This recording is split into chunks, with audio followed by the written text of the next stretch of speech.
Hey guys, this is Sonu Mujalde. Welcome back to my channel Sonu's Learning World. To be continued, second part of the chapter number 1, the fun they had from class 9th Beehive book to English literature का topic है 9th का Beehive book से chapter number 1। अगर आपने अभी तक मेरा channel subscribe नहीं किया है तो आप सब्सक्राइब कर दीजिए and don't forget press the bell icon. First part हम अपलोड कर चुके हैं। फर्स्ट पार्ट में हमने पैराग्राफ 4 तक पढ़ा था। अगर आपने अभी तक नहीं देखा है तो डिस्क्रिप्शन में लिंक है, तो जाइए और लिंक क्लिक करके देख लीजिए। फर्स्ट पार्ट में जो मैकेनिकल टीचर है उसमें कुछ प्रॉब्लम आ जाती है ज्योग्राफी सेक्टर में, तो उसे ठीक करने के लिए इंस्पेक्टर आता है। तो अब हम पैराग्राफ 5 पढ़ते हैं। The inspector had smile after he was finished and पैटेड merges had.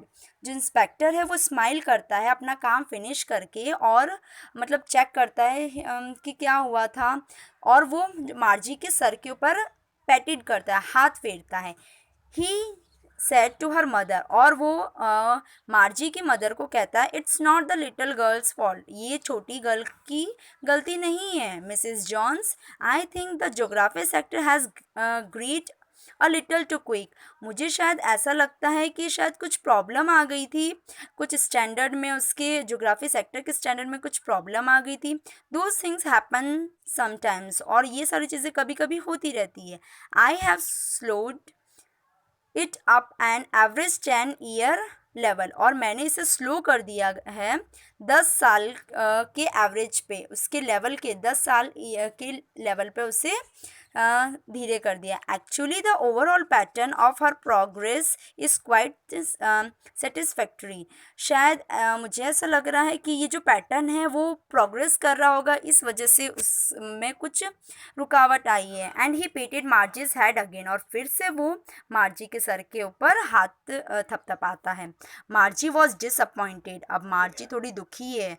She had been hoping they would take the teacher away altogether, और उसे ऐसा लगता है कि वो जो उसका टीचर है वो उसे उसके टीचर को वो साथ में ले जाएगा, इसलिए वो थोड़ी दुखी है। They had once taken Tommy's teacher away for nearly a month because the history sector had blanked out completely, और उसे ऐसा क्यों लग रहा है क्योंकि जो टॉमी का टीचर है उसे भी एक महीने के लिए दूर उससे चला गया था वो, क्योंकि जो उसका हिस्ट्री सेक्टर था वो पूरी तरीके से खाली हो चुका था। सो सी सेड टू टॉमी, तो वो टॉमी को कहती है, why would anyone right about school, कोई स्कूल के बारे में कैसे लिख सकता है, क्या लिख सकता है। वो थोड़ा कंफ्यूज्ड है।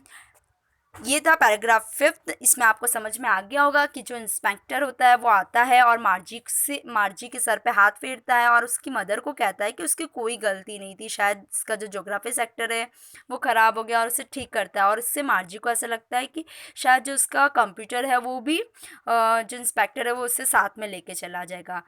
अब हम चलते हैं नेक्स्ट पैराग्राफ 6 पर। Tommy looked at her with very superior eyes. जो टॉमी है वो उसे मार्जी को ऐसे सुपीरियर आइज से देखता है, मतलब कि बड़ी बड़ी आंखों से, और उसे सब कुछ आता है, वो महान है ऐसा सोचता है कि उसे देखता है, क्योंकि because it's not our kind of school stupid, और कहता है ये हमारे टाइप के स्कूल्स के बारे में नहीं है stupid, this is the old kind of school, ये बहुत ही पुराने टाइप के स्कूल्स के बारे में। That they had hundreds and hundreds of years ago, जो 100 से भी साल पहले की बात है। ही हैड इट लॉफ्टली, और फिर वापस से वो सुपीरियर वे में कहता है, ऐसे थोड़े महान बन के, प्रोनाउंसिएंसिंग द वर्ड केयरफुली, और वो इसे एकदम क्लियर वर्ड में कहता है, सेंचुरीज अगो, इस टाइप में कहा होगा उसने। बोलता है 100 साल पहले की बात है। मार्जिस वॉज हर्ट, और मार्जी को थोड़ा बुरा लगता है। Well I don't know what kind of school they had all that time ago, मुझे नहीं पता कि किस टाइप के स्कूल्स होती होगी बहुत सालों पहले। She read the book over his shoulder for a while then said, any one they had a teacher. वो थोड़ी देर रुक के उस बुक को पढ़ती है, फिर कहती है, any one they had a teacher, sorry sorry, anyway they had a teacher, क्या टीचर भी होते थे? Sure they had a teacher but it wasn't a regular teacher, it was a man. वो बोलते थे, फिर जो टॉमी होता है वो उसे बताता है कि हाँ टीचर होते थे but it was not a regular teacher, पर वो कोई रेगुलर टीचर नहीं होते थे, वो एक मैन होते थे। A man, how could a man be a teacher? मार्जी शौक में बोलती है, एक आदमी कैसे टीचर हो सकता है? Well he just told the boys and girls things and give them homework and ask them questions। फिर बोलता है अच्छा ठीक है। फिर वो बताता है उसे टॉमी कि he just told the boys and girls things and gave them homework and asked them questions, कि वो जितने भी बच्चे होते थे चाहे वो बॉयज़ हो या गर्ल्स हो उनको वो सारी चीज़ें पढ़ाते थे, उन्हें होमवर्क देते थे और उनसे क्वेश्चंस पूछते थे। बच्चों आपको थोड़ा शौक होने की ज़रूरत नहीं है, क्योंकि ये जो स्टोरी है वो फ्यूचर के बारे में है, शायद 40 या 50 ईयर्स आगे की स्टोरी के बारे में राइटर ने लिखा है। तो अभी के टाइम में तो हमारे टीचर्स है, पर जब फ्यूचर में टीचर्स नहीं होंगे तब बच्चे इस टाइप में बात करेंगे, तो वो है। नेक्स्ट है, a man isn't smart enough, sure he is. बोलते एक मैन है वो स्मार्ट नहीं हो सकते। मार्जी कहती है श्योर ही इज, शायद हो भी सकते हैं। My father knows as much as my teacher, मेरे फादर जो मेरे पापा है वो भी एक टीचर की तरह ही है। He knows almost as much I bet, और फिर वो कहती है कि जो मेरे पापा है उनको तो मैं शर्त लगा सकती हूँ कि उनको भी उतना ही आता है जितना एक कंप्यूटर टीचर को आता है। Margie was not prepared to dispute that, और मार्जी अब बिल्कुल भी उससे लड़ाई करने के द्वंद में नहीं है। सी सेड, वो कहती है, I would not want a strange man in my house to teach me. वो मार्जी है वो टॉमी को कहती है, मैं तो बिल्कुल नहीं चाहती कि कोई एक अजनबी आदमी मेरे ही घर में आए और मुझे पढ़ाए। टॉमी स्क्रैम्ड विद लाफ्टर, टॉमी ठहाके मार के हंसने लगता है और कहता है, यू डोंट नो मच, तुम्हें नहीं पता Margie. The teacher did not live in the house, जो टीचर है वो घर में नहीं रहते हैं। They had a special building, उनके लिए एक स्पेशल बिल्डिंग होती है। And all the kids went there, और जितने भी किड्स जितने भी बच्चे हैं वो वहाँ पे आते हैं। All the kids learn the same things, और जितने भी बच्चे होते हैं वो सारे बच्चे सेम चीज़ें पढ़ते हैं। Sure if they were the same age, और शायद वो सेम एज के भी होते होंगे तभी वो सेम चीज़ें पढ़ते हैं। आपको इस 7th पैराग्राफ में कुछ कन्फ्यूजन तो नहीं हुआ होगा, बहुत ही इजी था, समझ में भी आ गया होगा। Next to be paragraph 8, but my mother says a teacher has to be adjust to fit the mind of each boy and girl it teaches, and that each kid has to be taught differently। अब वो जो मार्जी है वो कहती है, मेरी mother कहती है सेज अ टीचर, कि एक टीचर को फिट अपने दिमाग और से भी फिट होना चाहिए, चाहे वो बॉय हो या गर्ल हो, उनको पढ़ाने का जो तरीका है वो सबके लिए, that each kid of to taught differently, वो हर एक बच्चे को अलग अलग तरीके से पढ़ाएंगे, उनके जिस टाइप के बच्चे हैं उस टाइप से वो पढ़ाएं। Just the same they did not do it that way then, तो जो टॉमी है वो कहता है शायद the same they did not do it the that way then, शायद तुम सही कह रही हो बट उस टाइम ऐसा नहीं होता था। If you don't like it, अगर तुम्हें नहीं पसंद है, you don't have to read the book, तो तुम्हें बुक पढ़ने की भी ज़रूरत नहीं होगी। I don't say I don't like it, मैंने ये नहीं कहा कि मुझे पसंद नहीं है। मार्जी सेड क्विकली, मार्जी ने जल्दी से कहा कि मैंने तो ये नहीं कहा कि मुझे बुक पढ़ना पसंद नहीं है। She wanted to read about those funny schools, फिर वो चाहती थी कि वो स्कूल्स के बारे में क्या लिखा हुआ फ़नी चीज़ें क्या है वो उसे पढ़ना चाहती थी।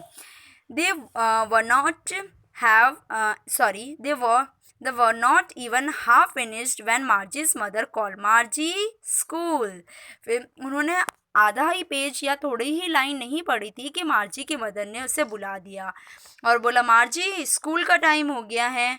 मार्जी लुक्ड अप, मार्जी ऊपर देखती है, नॉट येट मम्मा, नहीं मम्मा अभी नहीं। नाउ सैड मिसिस जॉन्स, तो जो उसकी मदर है मिसिस जॉन, वो कहती है अभी आओ, अभी टाइम हो गया, and it's probably time for Tommy too, और शायद टॉमी का टाइम भी हो गया है स्कूल का। Margie said to Tommy, Margie Tommy को कहती है, can I read the book some more with you after school. Tommy को वो कहती है मार्जी, क्या हम स्कूल के बाद फिर से मैं तुम्हारे साथ ये बुक पढ़ सकती हूँ? मतलब अभी टाइम किसका हो गया? जो कंप्यूटर स्क्रीन है जहाँ पे मार्जी डेली पढ़ती है, अब वहाँ टाइम हो गया है, तो टॉमी का भी टाइम हो गया है। इसीलिए वो मार्जी टॉमी को कहती है कि जब स्कूल फिनिश हो जाएगा, ख़त्म हो जाएगा, तब हम ये बुक फिर से पढ़ सकते हैं। Maybe, he said nonchalantly. वो बोलता है हाँ शायद पढ़ भी सकते हैं। वो बिल्कुल केयरलेसली तरीके से बोलता है, ध्यान नहीं देता है। ही वॉकड अवे व्रिस्टलिंग, और वो वहाँ से चला जाता है सीटी बजाते हुए। The dusty old book tucked beneath his arm, और जो वो थोड़ी धूल भरी बुक है वो अपने आर्म के नीचे दबा के ले जाता है। मार्जी went into the school room. मार्जी अपने स्कूल रूम जहाँ पे उसका कंप्यूटर है वहाँ पे वो जाती है। It was right next to her bedroom, और वो उसके बेडरूम के बिल्कुल पास हैं। And the mechanical teacher was on and waiting for her. और जो मैकेनिकल टीचर है वो उसी का वेट कर रहा होता है, और वो ऑन भी हो चुका होता है। It was always on at the same time every day except Saturday and Sunday. वो हमेशा उसी टाइम पे हर एक दिन ऑन होता है, सिर्फ सैटरडे और संडे को छोड़कर। Because her mother said little girls learn better if they learn at regular hours. उसकी मदर ऐसे का कहना है कि शायद उसकी बेटी है, अगर वो डेली पढ़ती है तो वो कुछ कुछ घंटे अगर पढ़ती तो वो कुछ सीखेगी। जैसे इस पिक्चर में दिख रहा है मार्जी है और उसका ये कंप्यूटर रूम है, स्कूल रूम भी हम कह सकते हैं इसे, क्योंकि यहीं पे वो पढ़ाई करती है। The screen was lit up, और जो स्क्रीन है वो अब मतलब आ चुकी है, खुल गई है। एंड इट्स सेड, और वो कहता है screen, today's arithmetic lessons is on the additions of proper fractions, कि आज हम मैथ्स का लेसन करेंगे जिसमें हम कुछ plus proper fraction, addition of proper fraction, हम प्रॉपर फ्रैक्शन के एडिशंस करेंगे। Please insert yesterday's homework in the proper slot. और अब जो तुम्हें कल जो होमवर्क मिला था, अगर वो तुम्हारा कंप्लीट हो चुका है तो तुम स्लॉट में डाल दो। स्लॉट कहेंगे जैसे हमारा मेमोरी कार्ड चिप हम जैसे सिम जैसे फ़ोन के अंदर डालते हैं, वैसे वो उस टाइम में जो उसका होमवर्क होता था वो स्क्रीन में डालते हैं। जो कंप्यूटर का कुछ पार्ट होगा उसमें वो स्लॉट में डालते हैं। नेक्स्ट पैराग्राफ है 10 and last paragraph. मार्जी did so with a Sai. अब जो मार्जी है वो थोड़ा दुखी भी है, सैड भी है, पर फिर भी वो कर देती है कि सोचती है कि हाँ अब तो मुझे भेजना ही है, अब मैं क्या करती हूँ। She was thinking about the old schools, पर अभी भी वो उस पुराने स्कूल्स के बारे में सोच रही होती है। They had when her grand father was a little boy.